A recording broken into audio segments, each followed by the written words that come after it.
આ તરફ ભાજપના કોર્પોરેટર સામે પગલાં લેવા માટે કોંગ્રેસ માંગ કરી રહી છે। કોર્પોરેટરે કરેલી પોસ્ટ જેની બદલ કાર્યવાહી કરવાની માંગ ઉઠી છે। અમદાવાદ શહેર કોંગ્રેસના પ્રમુખ હિંમતસિંહ પટેલે નિવેદન આપતા કહ્યું કે કપરી પરિસ્થિતિમાં રાજકીય પાર્ટીઓ ભાજપની સાથે છે। ભાજપના કોર્પોરેટરો શરમજનક પોસ્ટ કરી રહ્યા છે। તેવું કહી રહ્યા છે કે 240 સીટમાં તો આટલું જ યુદ્ધ જોવા મળે અને આખું યુદ્ધ જો તમારે જોવું હોય તો 400 બેઠકો આપવી પડે।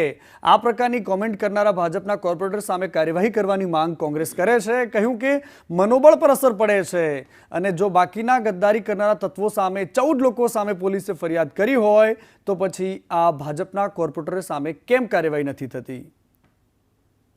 ત્યારે ભારતીય જનતા પાર્ટીના કોર્પોરેટરો, કેટલાક નેતાઓ, કેટલાક આગેવાનો સોશિયલ મીડિયા ઉપર જે રીતની કોમેન્ટ્સ કરી રહ્યા છે કે 240 સીટ હોય તો આટલું જ થાય, હું માનું છું આ દેશ માટે, આપણા માટે, રાષ્ટ્ર માટે, સૌ માટે એક શરમજનક બાબત છે।